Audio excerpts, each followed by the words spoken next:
जय जगन्नाथ बंधुगण आज आम जानिबा 8 मार्च 2026 रविवार दिनर द्वादश राशि राशिफल विषय एही दैनिक राशिफल चंद्रंक गोचर गणना को नहीं आधारित एवं चंद्रंक गोचर गणना आम जीवन में बहुत प्रभाव पकई थाए। तो आसंतु सर्वप्रथमे जानिबा आजिर तिथि और राशि नक्षत्र विषय।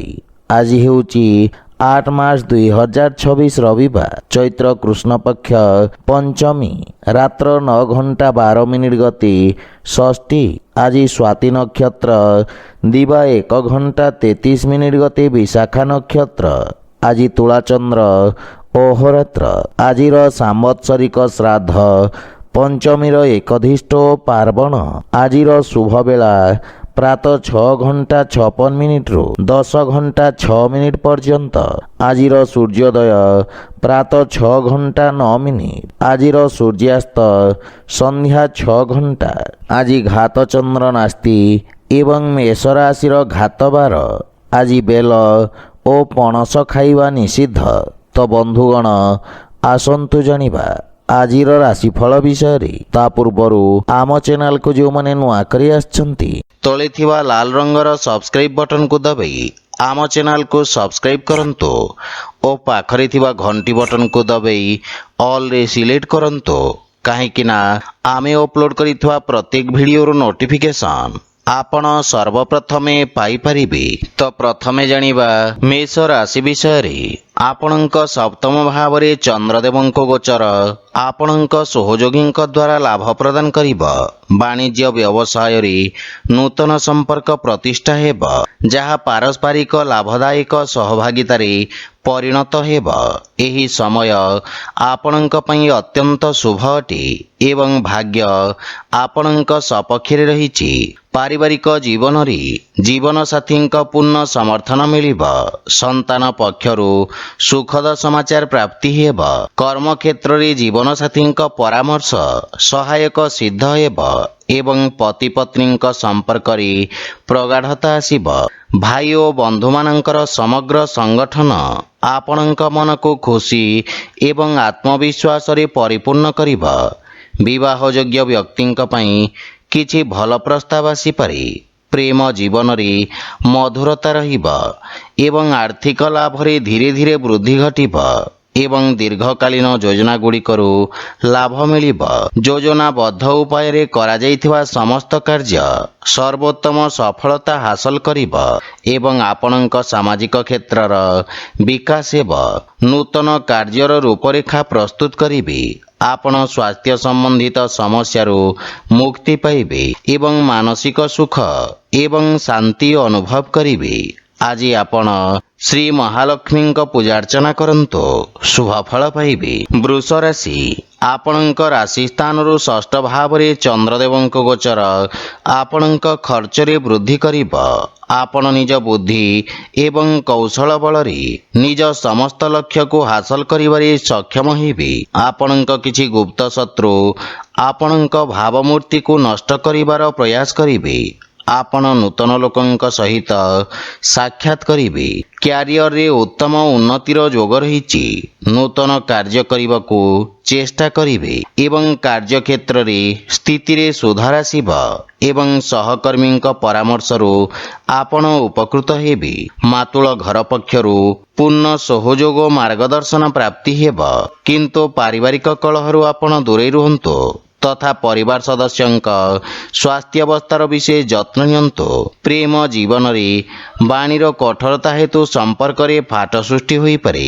सेथिपई अनावश्यक वाद विवाद और जुक्ति तर्करु आपण दूरे रुहंतु। जदि आपण व्यावसायिक ऋण पई प्रयास करूछंती ताहेले कोनोसी परिचित व्यक्तिंक सहाय्य पाइबार संभावना रहिछि। गंठी पीड़ा जंत्रणा भोगुथुवा रोगी माने विशेष उपकृत हेबे। आज आपण वृद्ध लोकंको सहाय्य करंतु ଶୁଭଫଳ ପାଇବେ। ମିଥୁନ ରାଶି ଆଜି ଆପଣଙ୍କ ପଞ୍ଚମ ଭାବରେ ଚନ୍ଦ୍ରଦେବଙ୍କ ଗୋଚର ଆପଣଙ୍କ କାର୍ଯ୍ୟକ୍ଷେତ୍ରରେ ଜଣେ ପରିଚିତ ବ୍ୟକ୍ତିଙ୍କ ମାଧ୍ୟମରେ ଲାଭର ସ୍ଥିତି ପ୍ରଦାନ କରିବ।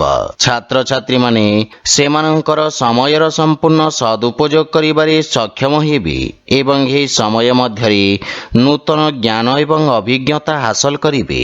ପାରିବାରିକ ଜୀବନରେ ସନ୍ତାନଙ୍କ ଉନ୍ନତିରେ ଆପଣ ବିଶେଷ ଆନନ୍ଦ ପ୍ରାପ୍ତ କରିବେ ଏବଂ ସନ୍ତାନ ଆପଣଙ୍କ ଆଜ୍ଞାକାରୀ ହେବେ। ଭାଇ ଓ ଭଉଣୀମାନଙ୍କ ସହଯୋଗରେ ଆପଣଙ୍କର ସମସ୍ତ କାର୍ଯ୍ୟ ସଫଳତାର ସହିତ ସମ୍ପନ୍ନ ହେବ। ପରିବାରରେ ସୁଖ ସମୃଦ୍ଧି ଲାଗି ରହିବ ଏବଂ ଜୀବନସାଥୀଙ୍କ ପୂର୍ଣ୍ଣ ସମର୍ଥନ ପାଇବେ ଏବଂ ବିଦେଶରୁ କିଛି ଭଲ ଖବର ପାଇ ମନ ଖୁସି ରହିବ। ବଡ଼ ଭାଇଙ୍କ ବିଶେଷ ସମର୍ଥନ ଆପଣଙ୍କ ଅଗ୍ରଗତିର କାରଣ ହେବ, କିନ୍ତୁ ପିତାଙ୍କ ସ୍ୱାସ୍ଥ୍ୟ ପ୍ରତି ବିଶେଷ ଯତ୍ନ ନିଅନ୍ତୁ। ଆର୍ଥିକ ଅଭିବୃଦ୍ଧି ହେବ, କିନ୍ତୁ ପାରିବାରିକ ଖର୍ଚ୍ଚରେ ବୃଦ୍ଧି ମାନସିକ ଚାପ ଉତ୍ପନ୍ନ କରିପାରେ। ସ୍ୱାସ୍ଥ୍ୟାବସ୍ଥାରେ ଉନ୍ନତି ହେବ, କିନ୍ତୁ ସତର୍କତା ବଜାୟ ରଖନ୍ତୁ। ଆଜି ଆପଣ ଭଗବାନ ଶ୍ରୀ ଗଣେଶଙ୍କ ପୂଜାର୍ଚ୍ଚନା କରନ୍ତୁ, ଶୁଭଫଳ ପାଇବେ। କର୍କଟ ରାଶି ଆପଣଙ୍କ ରାଶିରୁ ଚତୁର୍ଥ ଭାବରେ ଚନ୍ଦ୍ରଦେବଙ୍କ ଗୋଚର ଆପଣଙ୍କ ବ୍ୟବସାୟ କ୍ଷେତ୍ରର ବିସ୍ତାର ପାଇଁ ଯୋଜନା ଉପରେ କାର୍ଯ୍ୟ କରିବାର ଅବସର ପ୍ରଦାନ କରିବ। ଆପଣ ଭବିଷ୍ୟତ ଯୋଜନାଗୁଡ଼ିକ ବିଷୟରେ ବିଚାର ବିମର୍ଶ କରିବେ ଏବଂ କାର୍ଯ୍ୟଶୈଳୀର ସମୀକ୍ଷା କରିବେ, କିନ୍ତୁ ସହକର୍ମୀମାନଙ୍କ ସହିତ ଆପଣଙ୍କ ବ୍ୟବହାରର ବିଶେଷ ଧ୍ୟାନ ରଖନ୍ତୁ, ଅନ୍ୟଥା ଆପଣଙ୍କ ପ୍ରତିଛବି କ୍ଷତିଗ୍ରସ୍ତ ହୋଇପାରେ। ମାତାଙ୍କ ସହିତ କିଛି ବୈଚାରିକ ମତଭେଦ ଦେଖାଦେଇପାରେ, କିନ୍ତୁ ଆପଣ ନିଜ ବୁଦ୍ଧି ଏବଂ ଆତ୍ମବିଶ୍ୱାସ ସହିତ ପରିସ୍ଥିତିକୁ ନିୟନ୍ତ୍ରଣ କରିବାରେ ସକ୍ଷମ ହେବେ। ପାରିବାରିକ ସୁଖରେ କିଛି ଅଭାବ ଦେଖାଦେବ ଏବଂ ଘରର ରକ୍ଷଣାବେକ୍ଷଣ ପାଇଁ ଆପଣ ଖର୍ଚ୍ଚାନ୍ତ ହେବେ, କିନ୍ତୁ ପିତାଙ୍କ ମାର୍ଗଦର୍ଶନ ବିଶେଷ ଲାଭବାନ ହେବେ। ଶ୍ୱଶୁର ଘର ପକ୍ଷରୁ ସମ୍ପର୍କରେ ମଧୁରତା ଆସିବ, କିନ୍ତୁ ଗୃହର କୌଣସି ସଦସ୍ୟଙ୍କ ସ୍ୱାସ୍ଥ୍ୟାବସ୍ଥାକୁ ନେଇ ଆପଣ ଚିନ୍ତିତ ରହିବେ। ଆର୍ଥିକ ଅବସ୍ଥା କିଛି ମାତ୍ରାରେ ଚାପଗ୍ରସ୍ତ ରହିପାରେ। ନଗଦ ଧନର ଅଭାବ କିଛି କାର୍ଯ୍ୟରେ ଅସ୍ଥାୟୀ ଅବରୋଧ ଉତ୍ପନ୍ନ କରିବ ଏବଂ ମାନସିକ ଚାପ ଆପଣଙ୍କ ସ୍ୱାସ୍ଥ୍ୟାବସ୍ଥାକୁ ପ୍ରଭାବିତ କରିବ। ସେଥିପାଇଁ ମନକୁ ଏକାଗ୍ର ଓ ଶାନ୍ତ ରଖିବାର ପ୍ରୟାସ କରନ୍ତୁ। ଆଜି ଆପଣ ଶ୍ରୀ ଗଣେଶ ଏବଂ ମାତା ଲକ୍ଷ୍ମୀଙ୍କ ମିଳିତ ଉପାସନା କରନ୍ତୁ, ଶୁଭଫଳ ପାଇବେ। ସିଂହ ରାଶି ଆପଣଙ୍କ ତୃତୀୟ ଭାବରେ ଚନ୍ଦ୍ରଦେବଙ୍କ ଗୋଚର ଆପଣଙ୍କ ରାଜନୈତିକ ବର୍ଚସ୍ୱରେ ବୃଦ୍ଧି କରିବ ଏବଂ ଆପଣଙ୍କ ପରାକ୍ରମରେ ବୃଦ୍ଧି ହେବ। ଆପଣ ନିଜ ଭିତରେ ଏକ ନୂତନ ସକାରାତ୍ମକ ଶକ୍ତି ଅନୁଭବ କରିବାକୁ ସମର୍ଥ ହେବେ। ସାମାଜିକ ମାନ ସମ୍ମାନ ବୃଦ୍ଧି ପାଇବ। ଆପଣ ଭାଇ ଭଉଣୀଙ୍କ ସାହାଯ୍ୟରେ ସମସ୍ତ କାର୍ଯ୍ୟରେ ସଫଳତା ପାଇବେ। ପାରିବାରିକ ପରିବେଶ ସ୍ୱାଭାବିକ ରହିବ, କିନ୍ତୁ ଆପଣଙ୍କ ଭାଇ ଭଉଣୀମାନେ କିଛି ସମସ୍ୟାର ସମ୍ମୁଖୀନ ହୋଇପାରନ୍ତି। ଶ୍ୱଶୁର ଘର ପକ୍ଷରୁ କିଛି ବାଦବିବାଦ ଓ ମନମାଳିନ୍ୟର ସମ୍ଭାବନା ରହିଛି, ସେଥିପାଇଁ ବୁଝିବିଚାରି କଥାବାର୍ତ୍ତା କରନ୍ତୁ। ଜୀବନସାଥୀଙ୍କ କିଛି ସ୍ୱାସ୍ଥ୍ୟ ସମ୍ବନ୍ଧିତ ସମସ୍ୟା ଦେଖାଦେଇପାରେ, ସେଥିପାଇଁ ମାନସିକ ଚିନ୍ତାକୁ ନିଜ ଉପରେ ପ୍ରଭାବୀ ହେବାକୁ ଦିଅନ୍ତୁ ନାହିଁ। ଆର୍ଥିକ ସ୍ଥିତି ଉତ୍ତମ ଅନୁକୂଳ ରହିଛି ଏବଂ କୌଣସି ପ୍ରକାର ଗୁପ୍ତ ମାର୍ଗ ମାଧ୍ୟମରେ ଧନ ପ୍ରାପ୍ତିର ସମ୍ଭାବନା ରହିଛି, କିନ୍ତୁ ସ୍ୱାସ୍ଥ୍ୟାବସ୍ଥାରେ ଅନିୟମିତ ରକ୍ତଚାପ ଜନିତ ସମସ୍ୟା ଦେଖାଦେଇପାରେ, ସେଥିପାଇଁ ସ୍ୱାସ୍ଥ୍ୟକୁ ଅଣଦେଖା କରନ୍ତୁ ନାହିଁ। ଆଜି ଆପଣ ଭଗବାନ କୃଷ୍ଣଙ୍କୁ ତୁଳସୀ ଦଳ ଅର୍ପଣ କରନ୍ତୁ, ଶୁଭଫଳ ପାଇବେ। କନ୍ୟା ରାଶି ଆପଣଙ୍କ ଦ୍ୱିତୀୟ ଭାବରେ ଚନ୍ଦ୍ରଦେବଙ୍କ ଗୋଚର ଆପଣଙ୍କ ବାଣୀକୁ ପ୍ରଭାବଶାଳୀ କରିବ ଏବଂ ଆପଣଙ୍କ ବ୍ୟକ୍ତିତ୍ୱରେ ଏକ ନୂତନ ଆକର୍ଷଣ ହେବ। ଲୋକମାନେ ଆପଣଙ୍କ ଠାରୁ ପରାମର୍ଶ ଏବଂ ମାର୍ଗଦର୍ଶନ ପ୍ରାପ୍ତ କରିବେ। ବକ୍ତୃତା ଏବଂ ଲେଖନୀ ସମ୍ବନ୍ଧିତ ବ୍ୟବସାୟରେ ଖ୍ୟାତିର ବିସ୍ତାର ହେବ ଏବଂ ନୂତନ ସୁଯୋଗ ମିଳିବ। ଆପଣଙ୍କ ବାଣୀର ମଧୁରତା ଆପଣଙ୍କ ସମ୍ପର୍କରେ ଏକ ନୂତନ ସତେଜତା ଆଣିବ ପାରିବାରିକ ଜୀବନରେ ସୁଖ ଏବଂ ସମୃଦ୍ଧତା ଆସିବ। ଆପଣ ଜୀବନସାଥୀଙ୍କ ଠାରୁ ସମ୍ମାନ ପ୍ରାପ୍ତ କରିବେ। ସାନ ଭାଇ ଭଉଣୀଙ୍କ ଠାରୁ ସ୍ନେହ ମିଳିବ ଏବଂ ସେମାନେ ଆପଣଙ୍କୁ ଅନୁସରଣ କରିବେ। ପ୍ରେମ ସମ୍ବନ୍ଧ ପାଇଁ ସମୟ ଉତ୍ତମ ଅନୁକୂଳ ରହିଛି ଏବଂ ପୂର୍ବରୁ ଲାଗି ରହିଥିବା ଦୂରତ୍ୱ ଦୂର ହେବ। ଆର୍ଥିକ ସ୍ଥିତି ଉତ୍ତମ ହେବାକୁ ଲାଗିବ। ଆୟର ନୂତନ ସ୍ରୋତରୁ ଧନ ପ୍ରାପ୍ତିର ଯୋଗ ରହିଛି। ଅଧିକାରୀ ବର୍ଗରୁ ଆପଣଙ୍କ କାର୍ଯ୍ୟକୁ ସମ୍ମାନ ପ୍ରାପ୍ତି ହେବ। ଛାତ୍ରଛାତ୍ରୀମାନେ ନିଜକୁ ଉପଯୁକ୍ତ ଭାବରେ ପ୍ରକାଶ କରିବାକୁ ସମର୍ଥ ହେବେ ଏବଂ ଉନ୍ନତିର ମାର୍ଗ ପ୍ରଶସ୍ତ ହେବ ଏବଂ ଆପଣଙ୍କ କାର୍ଯ୍ୟ ସବୁଠାରେ ପ୍ରଶଂସିତ ହେବ। ସ୍ୱାସ୍ଥ୍ୟାବସ୍ଥା ଉତ୍ତମ ଅନୁକୂଳ ରହିଛି ଏବଂ ଶ୍ୱାସ ସମ୍ବନ୍ଧିତ ରୋଗରେ ସୁଧାର ଆସିବ।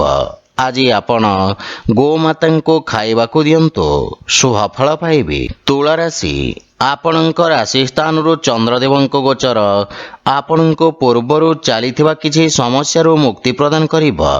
ଆପଣଙ୍କ ବ୍ୟକ୍ତିତ୍ୱରେ ଆକର୍ଷଣ ଏବଂ ସୌନ୍ଦର୍ଯ୍ୟ ଆଣିବ। କାର୍ଯ୍ୟକ୍ଷେତ୍ରରେ ଆପଣ କରିଥିବା ପରିବର୍ତ୍ତନରୁ ସକାରାତ୍ମକ ପରିଣାମ ପ୍ରାପ୍ତି ହେବ ଏବଂ ଆପଣଙ୍କ ବ୍ୟବହାରିକ ଚିନ୍ତାଧାରା ଆପଣଙ୍କୁ ସମାଜରେ ସମ୍ମାନ ପ୍ରଦାନ କରିବ। ଛାତ୍ରଛାତ୍ରୀଙ୍କ ପାଇଁ ଇଚ୍ଛାକୃତ କ୍ଷେତ୍ରରେ ଉଚ୍ଚଶିକ୍ଷାର ମାର୍ଗ ପ୍ରଶସ୍ତ ହେବ। କାର୍ଯ୍ୟକ୍ଷେତ୍ରରେ ଜୀବନସାଥୀଙ୍କ ପରାମର୍ଶ ସହାୟକ ସିଦ୍ଧ ହେବ ଏବଂ ଜୀବନସାଥୀଙ୍କ ସହିତ ସମ୍ପର୍କରେ ପ୍ରଗାଢ଼ତା ଆସିବ। ମାତାଙ୍କ ପକ୍ଷରୁ ବିଶେଷ ଲାଭ ହେବାର ସମ୍ଭାବନା ରହିଛି ଏବଂ ବିଦେଶରୁ ସୁଖଦ ଖବର ମିଳିବ। ଭାଇ ଓ ସାଙ୍ଗମାନଙ୍କ ସହଯୋଗ ଆପଣଙ୍କ ଖୁସି ଏବଂ ଆତ୍ମବିଶ୍ୱାସରେ ବୃଦ୍ଧି କରିବ। ବିବାହଯୋଗ୍ୟ ବ୍ୟକ୍ତିଙ୍କ ପାଇଁ କିଛି ଭଲ ପ୍ରସ୍ତାବ ଆସିପାରେ। ପ୍ରେମ ଜୀବନରେ ମଧୁରତା ଆସିବ ଏବଂ ରାଜକୀୟ ପକ୍ଷରୁ ଆର୍ଥିକ ଲାଭ ପ୍ରାପ୍ତି ହେବ ଏବଂ ଆର୍ଥିକ ସ୍ଥିତି ସୁଦୃଢ଼ ହେବାକୁ ଲାଗିବ। ସ୍ୱାସ୍ଥ୍ୟାବସ୍ଥା ଉତ୍ତମ ଅନୁକୂଳ ରହିଛି। ଆଜି ଆପଣ ଗୋମାତାଙ୍କୁ ଖାଇବାକୁ ଦିଅନ୍ତୁ, ଶୁଭ ଫଳ ପାଇବେ। ବିଛା ରାଶି, ଆପଣଙ୍କ ଦ୍ୱାଦଶ ଭାବରେ ଚନ୍ଦ୍ରଦେବଙ୍କ ଗୋଚର ଆପଣଙ୍କ ରୋଜଗାର କ୍ଷେତ୍ରରେ କିଛି ବାଧାବିଘ୍ନ ସୃଷ୍ଟି କରିବ। କ୍ରୋଧର ଅଧିକତା ଆପଣଙ୍କ ପାଇଁ କ୍ଷତିକାରକ ହେବ ଏବଂ କୌଣସି ନିଷ୍ପତ୍ତି ନେବା ପୂର୍ବରୁ ଭବିଷ୍ୟତର ଯୋଜନା ବିଷୟରେ ଭଲ ଭାବରେ ଚିନ୍ତା କରିବା ଆପଣଙ୍କ ପାଇଁ ଲାଭଦାୟକ ହେବ। ଛାତ୍ରଛାତ୍ରୀମାନଙ୍କୁ ନିଜ ଏକାଗ୍ରତା ବଜାୟ ରଖିବାକୁ ଅଧିକ ସଂଘର୍ଷ କରିବାକୁ ପଡ଼ିବ। ପାରିବାରିକ ଜୀବନରେ ବୈବାହିକ ଦାମ୍ପତ୍ୟ ଜୀବନରେ ସୁଧାର ଆସିବ କିନ୍ତୁ ପ୍ରେମ ଜୀବନ ପାଇଁ ସମୟ ଅନୁକୂଳ ନୁହେଁ। ଧାର୍ମିକ ଆଧ୍ୟାତ୍ମିକ କାର୍ଯ୍ୟ ପ୍ରତି ଆପଣଙ୍କ ରୁଚି ବଢ଼ିବ ଏବଂ ଆର୍ଥିକ ସ୍ଥିତି ଉତ୍ତମ ଅନୁକୂଳ ରହିଛି ଏବଂ ଆର୍ଥିକ ଲାଭ ପ୍ରାପ୍ତ କରିବେ। ଅନାବଶ୍ୟକ ଖର୍ଚ୍ଚରେ ନିୟନ୍ତ୍ରଣ ଲାଗି ରହିବ। ବ୍ୟବସାୟୀମାନଙ୍କ ଆୟ ବୃଦ୍ଧି ପାଇବ କିନ୍ତୁ କିଛି ଶାରୀରିକ ଅସୁବିଧାର ସମ୍ଭାବନା ରହିଛି। ଆଜି ଆପଣ ଶିବଲିଙ୍ଗରେ ଜଳ ଅର୍ପଣ କରନ୍ତୁ, ଶୁଭ ଫଳ ପାଇବେ। ଧନୁରାଶି, ଆପଣଙ୍କ ଏକାଦଶ ଭାବରେ ଚନ୍ଦ୍ରଦେବଙ୍କ ଗୋଚର ଆପଣଙ୍କ ଲାଭର ସ୍ଥିତିକୁ ବୃଦ୍ଧି କରିବ। ଜମି ଏବଂ ଖଣିଜ ବ୍ୟବସାୟରେ ଜଡ଼ିତ ବ୍ୟକ୍ତି ଅପ୍ରତ୍ୟାଶିତ ଲାଭ ଅର୍ଜନ କରିବେ। ଆପଣଙ୍କ ଦ୍ୱାରା ଅତୀତରେ କରାଯାଇଥିବା କାର୍ଯ୍ୟରୁ ଆପଣଙ୍କ ମାନ ସମ୍ମାନ ବୃଦ୍ଧି ପାଇବ। ପାରିବାରିକ ଜୀବନରେ କିଛି ଶୁଭ ସମାଚାର ପାଇବାରୁ ମନରେ ପ୍ରସନ୍ନତାର ଭାବ ରହିବ ଏବଂ ପରିବାରରେ ସୁଖଦ ବାତାବରଣ ଲାଗି ରହିବ। ଗୃହର ଛୋଟ ସଦସ୍ୟଙ୍କ ସହିତ ଉତ୍ତମ ସମୟ ଅତିବାହିତ କରିବେ। ପରିବାରରେ ସମସ୍ତଙ୍କ ସହିତ নম্ରତାପୂର୍ଣ୍ଣ ଆଚରଣ ଦ୍ୱାରା ଲାଭ ଏବଂ ମାନସିକ ଶାନ୍ତି ପ୍ରାପ୍ତି ହେବ। ଆପଣଙ୍କ ପ୍ରଭାବଶାଳୀ ବାଣୀ ଛୋଟ ଭାଇମାନଙ୍କ ସହିତ ସମ୍ପର୍କକୁ ସୁଦୃଢ଼ କରିବ ଏବଂ ସେମାନେ ଆପଣଙ୍କ ଅନୁସରଣ କରିବେ। ପିତାଙ୍କ ପୂର୍ଣ୍ଣ ସହଯୋଗ ଲାଗି ରହିବ। ଆର୍ଥିକ ସ୍ଥିତି ଆହୁରି ସୁଦୃଢ଼ ହେବାକୁ ଲାଗିବ ତଥା ପୂର୍ବରୁ ବକେୟା ଦେଇଥିବା ଅର୍ଥ ଆପଣ ଆଜି ଫେରି ପାଇବେ ଏବଂ କିଛି ମାନ୍ୟଗଣ୍ୟ ବ୍ୟକ୍ତିଙ୍କ ସହିତ ସାକ୍ଷାତ କରିପାରନ୍ତି। ବାଣିଜ୍ୟ ବ୍ୟବସାୟରେ ଉନ୍ନତି ହେବ ଏବଂ ଦୀର୍ଘ ଦିନ ଧରିଥିବା ସ୍ୱାସ୍ଥ୍ୟ ସମସ୍ୟାର ସମାପ୍ତ ହେବ। ଆପଣ ଶକ୍ତିଶାଳୀ ଏବଂ ପରିଶ୍ରମୀ ହେବେ। ଆଜି ଆପଣ ଗାୟତ୍ରୀ ମନ୍ତ୍ର ପାଠ କରନ୍ତୁ, ଶୁଭ ଫଳ ପାଇବେ। ମକର ରାଶି, ଆଜି କାର୍ଯ୍ୟକ୍ଷେତ୍ରରେ ନୂତନ ଯୋଜନା ଦ୍ୱାରା ଅଗ୍ରଗତି ହେବ। ବ୍ୟବସାୟୀମାନେ ନୂତନ ରୋଜଗାର ଏବଂ ଉନ୍ନତ ନିଯୁକ୍ତିର ସୁଯୋଗ ପାଇବେ ଏବଂ ଉଚ୍ଚ ଅଧିକାରୀଙ୍କ ସମ୍ପୂର୍ଣ୍ଣ ସହଯୋଗ ମିଳିବ। ରାଜକୀୟ ପକ୍ଷରେ ଜଡ଼ିତ ଲୋକମାନେ ଆର୍ଥିକ ଦୃଷ୍ଟିରୁ ଉପକୃତ ହେବେ। ନୂତନ ବ୍ୟବସାୟ ଆରମ୍ଭ କରିବା ପାଇଁ ଦିନଟି ଉତ୍ତମ ଅନୁକୂଳ ରହିଛି। ଲାଭର ସ୍ଥିତି ଉତ୍ତମ ରହିଛି। ଆପଣଙ୍କ ନୂତନ ଚିନ୍ତାଧାରା ଏବଂ କ୍ରାନ୍ତିକାରୀ ଭାବନା ଆପଣଙ୍କ କାର୍ଯ୍ୟକ୍ଷେତ୍ରରେ ଉତ୍ତମ ପରିଣାମ ପ୍ରଦାନ କରିବ। ପାରିବାରିକ ଜୀବନରେ ପିତାଙ୍କ ସହିତ ସମ୍ପର୍କ ସୁଦୃଢ଼ ହେବ ଏବଂ ପରିବାରରେ ଏକ ମନୋରମ ପରିବେଶ ରହିବ। ସନ୍ତାନ ଆପଣଙ୍କ ମାର୍ଗଦର୍ଶନର ଅନୁସରଣ କରିବେ ଏବଂ ଆପଣ ଜୀବନସାଥୀଙ୍କ ଭାବନାକୁ ସମ୍ମାନ କରିବେ। ପରସ୍ପର ପ୍ରତି ପ୍ରେମ ଭାବ ବୃଦ୍ଧି ପାଇବ ଏବଂ ନୂତନ ଆୟର ଉତ୍ସ ସୃଷ୍ଟି ହେବ। ଆର୍ଥିକ ସ୍ଥିତି ସୁଦୃଢ଼ ହେବାକୁ ଲାଗିବ। ସ୍ୱାସ୍ଥ୍ୟାବସ୍ଥା ଉତ୍ତମ ଅନୁକୂଳ ରହିଛି, କିନ୍ତୁ ଶ୍ୱାସ ସମ୍ବନ୍ଧିତ ରୋଗୀ ବିଶେଷ ସାବଧାନ ରହିବା ଉଚିତ। ଅନାବଶ୍ୟକ ଯାତ୍ରାରୁ ଆପଣ ଦୂରେଇ ରୁହନ୍ତୁ। ଆଜି ଆପଣ ଗୋମାତାଙ୍କୁ ଖାଇବାକୁ ଦିଅନ୍ତୁ, ଶୁଭ ଫଳ ପାଇବେ। କୁମ୍ଭ ରାଶି, ଚନ୍ଦ୍ରଦେବଙ୍କ ନବମ ଭାବରେ ଗୋଚର ଆପଣଙ୍କ ପାଇଁ ଭାଗ୍ୟବର୍ଦ୍ଧକ ରହିବ। ପୂର୍ବରୁ କରାଯାଇଥିବା ନିବେଶରୁ ଆପଣ ବିଶେଷ ଲାଭବାନ ହେବେ ଏବଂ ବ୍ୟବସାୟରେ ସ୍ଥାୟିତ୍ୱ ଆସିବ। ରୋଜଗାର କ୍ଷେତ୍ରରେ ଆସୁଥିବା ସମସ୍ୟାର ସମାଧାନ ହେବ। ପାରିବାରିକ ଜୀବନରେ ପିତାଙ୍କ ସ୍ନେହ ଏବଂ ଆଶୀର୍ବାଦ ପ୍ରାପ୍ତି ହେବ, କିନ୍ତୁ ଶ୍ୱଶୁର ଘର ପକ୍ଷରୁ ସମ୍ପର୍କରେ କିଛି ତିକ୍ତତାର ସମ୍ଭାବନା ରହିଛି। ଜୀବନସାଥୀଙ୍କ ସହଯୋଗ ଲାଗି ରହିବ, କିନ୍ତୁ ତାଙ୍କ ସ୍ୱାସ୍ଥ୍ୟାବସ୍ଥାର ବିଶେଷ ଧ୍ୟାନ ବଜାୟ ରଖନ୍ତୁ। ପରିବାରର ଛୋଟ ସଦସ୍ୟଙ୍କ ସହିତ ଉତ୍ତମ ସମୟ ଅତିବାହିତ କରିବେ ଏବଂ ମାନସିକ ଶାନ୍ତି ପାଇବେ, କିନ୍ତୁ ପ୍ରେମ ସମ୍ପର୍କରେ ବିଶେଷ ସାବଧାନ ରୁହନ୍ତୁ। ଆପଣଙ୍କ କ୍ରୋଧ ସମ୍ପର୍କକୁ ଖରାପ କରିପାରେ। ଆର୍ଥିକ ସ୍ଥିତି କ୍ଷେତ୍ରରେ ଆକସ୍ମିକ ଧନଲାଭର ଯୋଗ ରହିଛି। ନୂତନ ଆୟର ଉତ୍ସରୁ ଧନଲାଭର ସମ୍ଭାବନା ରହିଛି। ଆପଣ ଆଜି ଅଜଣା ବ୍ୟକ୍ତିଙ୍କ ଠାରୁ ସାହାଯ୍ୟ ପାଇପାରନ୍ତି। ଯେକୌଣସି କାର୍ଯ୍ୟରେ ଭାଗ୍ୟ ଆପଣଙ୍କୁ ସମର୍ଥନ କରିବ, କିନ୍ତୁ ପେଟ ସମ୍ବନ୍ଧିତ କୌଣସି ସମସ୍ୟା ଆପଣଙ୍କୁ ବ୍ୟଥିତ କରିପାରେ। ସେଥିପାଇଁ ସ୍ୱାସ୍ଥ୍ୟାବସ୍ଥାର ବିଶେଷ ଧ୍ୟାନ ରଖନ୍ତୁ। ଆଜି ଆପଣ ହନୁମାନ ଚାଳିଶା ପାଠ କରନ୍ତୁ, ଶୁଭ ଫଳ ପାଇବେ। ମୀନ ରାଶି, ଚନ୍ଦ୍ରଦେବ ଆଜି ଆପଣଙ୍କ ରାଶି ସ୍ଥାନରୁ ଅଷ୍ଟମ ଭାବରେ ଗୋଚର କରିବେ। ସେଥିପାଇଁ ଆପଣଙ୍କୁ କିଛି ଆକସ୍ମିକ ସମସ୍ୟାର ସାମ୍ନା କରିବାକୁ ପଡ଼ିପାରେ। ଅନାବଶ୍ୟକ ଖର୍ଚ୍ଚ ଆପଣଙ୍କ ଆର୍ଥିକ ସନ୍ତୁଳନକୁ ନଷ୍ଟ କରିପାରେ। କାର୍ଯ୍ୟକ୍ଷେତ୍ରରେ ଅତ୍ୟଧିକ କାର୍ଯ୍ୟ ବା ଅସାମଞ୍ଜସ୍ୟ ସ୍ଥିତି ମାନସିକ ଚାପର କାରଣ ହେବ। ପରିବାର ସଦସ୍ୟଙ୍କ ସହିତ ଛୋଟ ପ୍ରସଙ୍ଗକୁ ନେଇ ମତଭେଦ ହୋଇପାରେ। ଦୈନିକ କାର୍ଯ୍ୟରେ ବ୍ୟବଧାନ ଉତ୍ପନ୍ନ ହେବ ଏବଂ ଭାଇ ଭଉଣୀଙ୍କ ସମ୍ପର୍କରେ ତିକ୍ତତା ଆସିବାର ସମ୍ଭାବନା ରହିଛି, କିନ୍ତୁ ମାତାଙ୍କ ସ୍ୱାସ୍ଥ୍ୟ ପ୍ରତି ବିଶେଷ ଧ୍ୟାନ ରଖନ୍ତୁ। ପ୍ରେମ ଜୀବନରେ ପରସ୍ପରର ଭାବନାକୁ ସମ୍ମାନ ଦେଇ ସମ୍ପର୍କ ସୁଦୃଢ଼ ହେବ। ଆର୍ଥିକ ସ୍ଥିତି କ୍ଷେତ୍ରରେ ଅନାବଶ୍ୟକ ଆର୍ଥିକ ଦେବାନେବାରୁ ଆପଣ ଦୂରେଇ ରୁହନ୍ତୁ। କୌଣସି ପ୍ରକାରର ନିବେଶ କିମ୍ବା ଖର୍ଚ୍ଚ କରିବା ପୂର୍ବରୁ ସମସ୍ତ ଡକୁମେଣ୍ଟକୁ ଭଲ ଭାବରେ ଯାଞ୍ଚ କରନ୍ତୁ। କୌଣସି ବିଶ୍ୱସ୍ତ ବ୍ୟକ୍ତିଙ୍କ ସମର୍ଥନ ଆପଣଙ୍କ ପାଇଁ ସହାୟକ ହେବ। ବିଦ୍ୟାର୍ଥୀମାନଙ୍କୁ ନିଜ ଲକ୍ଷ୍ୟ ହାସଲ କରିବାକୁ ଅଧିକ ସଂଘର୍ଷ କରିବାକୁ ପଡ଼ିବ। ରୋଗ, ବିଷ ଏବଂ ଶତ୍ରୁମାନଙ୍କ ଠାରୁ ବିଶେଷ ସାବଧାନ ରୁହନ୍ତୁ ଏବଂ ସ୍ୱାସ୍ଥ୍ୟାବସ୍ଥାର ବିଶେଷ ଧ୍ୟାନ ରଖନ୍ତୁ। ଆଜି ଆପଣ ଗୋମାତାଙ୍କୁ ଖାଇବାକୁ ଦିଅନ୍ତୁ, ଶୁଭ ଫଳ ପାଇବେ।